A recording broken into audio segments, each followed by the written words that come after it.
大家好，我是邱炳，我现在来到了贵州六盘水的盘州市。大家都知道，贵州被称为良都，是一个避暑的胜地，每年夏天都有很多人来这个地方，就跟湖北利川的苏马荡一样。我们现在老家江西、湖南还有湖北都将近40度的高温，到了这边感觉还是挺舒服的。那大家都知道，贵州山特别多，是全国唯一没有平原的一个省份。在这些大山里面就有很多山洞，特别是战乱的时期呀，古代的时候有很多土匪就躲在这些山洞里面生存。那还有一些普通的老百姓，为了躲避土匪，也可能会去山洞里面居住。那么今天我们来到了盘州这个地方，就去看一下。这里完全是在一个大山里面。其实贵州的农村呢，能够代表云贵川的农村，基本是在大山里面，而且呢，很多是依山而建的山顶、山脚下面。不得不佩服我们国家的基建，大家看一下，在大山里面修建铁路啊，这个是大山中的大山，很偏僻的。你像贵州的道路同样是如此，经常是盘山公路。我们现在就看到一个土匪洞呢，就是在这样的山上面。反正有两种说法，一种是土匪洞，一种是说是躲避土匪的，不知道真真假假。大家看看这个山洞是不是非常小，有点像月亮，当地的村民就把它称呼为是月亮洞。我们这样看直径最多是50-60公分，但是既然说是土匪洞，肯定不是我们看到这个样子，里面呢内有乾坤。我看资料说，听说里面是可以住下一户人家的。这个山洞就是在鲁番村旁边，我们就要从这个地方爬上去。这里有点是垂直的一样，不好爬呀。我之前看到有人爬上去过，我已经爬上来了。我们现在来看一下这个洞穴，一走到这里面，就明显的发现有人生活过的痕迹啊。我们首先看一下这个门，尽管说这是一个洞，但是在以前就是一个门的，看到没有？这边一个小孔，然后这边也有，那这个就证明是什么？当时的门栓。我们可以看到很多房屋老的木头结构都是这样的，一关闭，那个就把它挡住了。那么它这里呢，应该是可能当时用石头把它盖住，这明显的是有这种痕迹的，把它盖住，那别人可能就不知道。我们现在说下面有马路，可以看到这里有洞穴，那在古代没有马路，你在很远看这个地方的话是看不出来的。那这个里面全貌就是这个样子，大概有40-50个平方。上面这个洞穴应该就是通风的，也明显的看得出来是人为开凿的痕迹。上面还有一些木头，那这个有点像云贵川这边熏腊肉，把东西挂在这上面，因为有些地方还熏黑了，肯定是有做饭的。那大家觉得这个地方是土匪居住的，还是普通老百姓居住的？我觉得可能是分2个阶段吧。以前最开始的时候，可能是当时的地主啊，他为了躲避土匪，在这个地方建造的。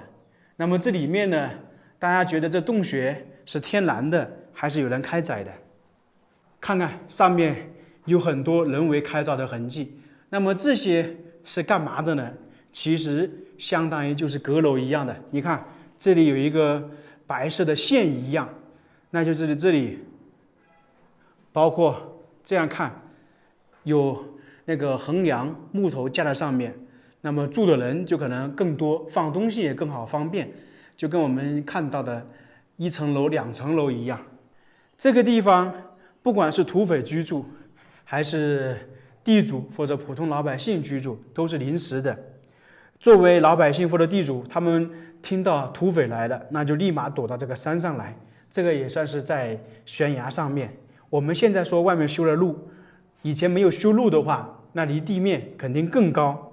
那听到土匪来了，不管是这个地方，很多地方，我们包括在湖北、重庆看到那些洞啊，他们立马就把那些洞口封住了，不让土匪看得到。这些地方有可能就是放财产的，就把东西宝贝放到这个地方。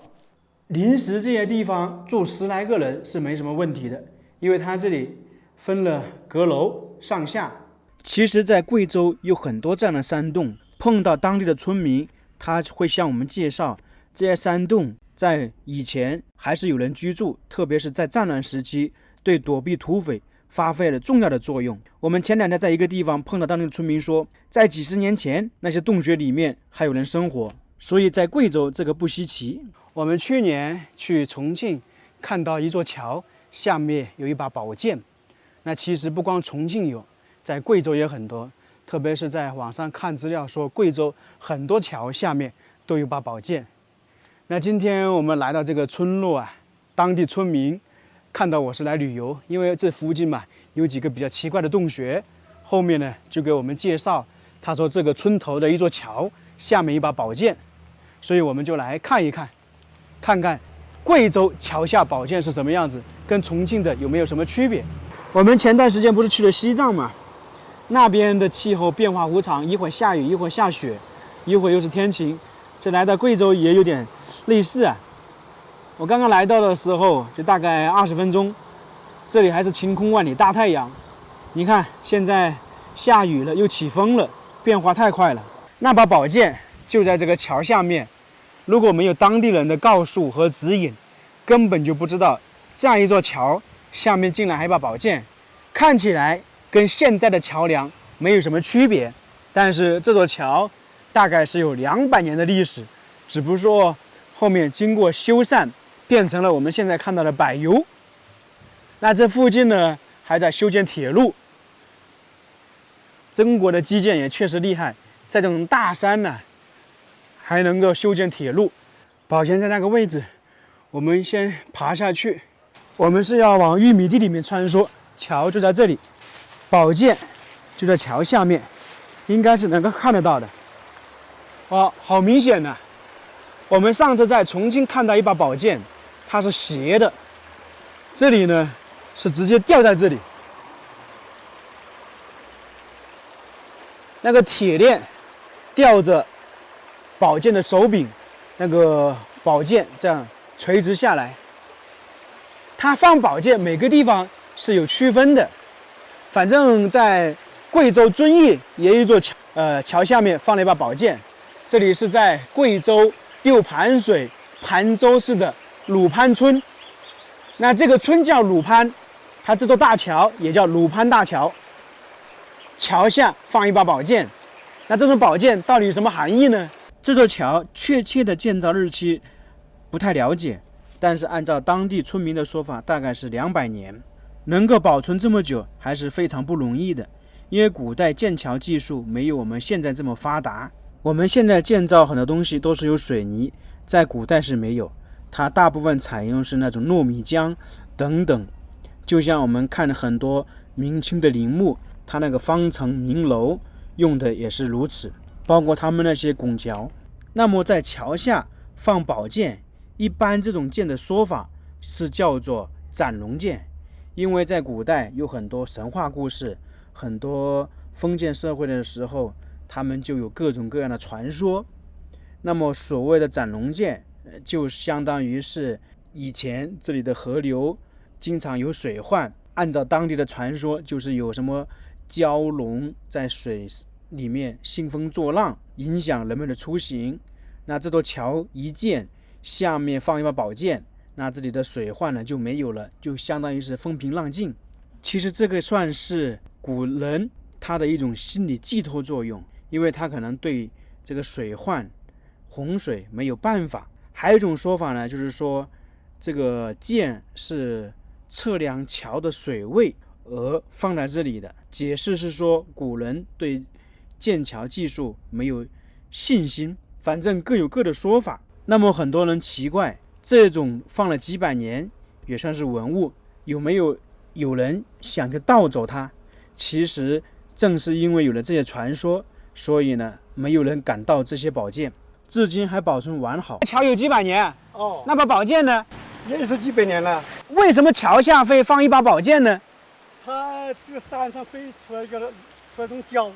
在这里碰到一位当地的村民，他向我们介绍这个剑的来历，跟我们刚才说的差不多，就是说这里附近有一条蛟龙，也就是说他们当地也是这个版本，所以听起来挺好玩的。那么这把宝剑可能会一直保存下去。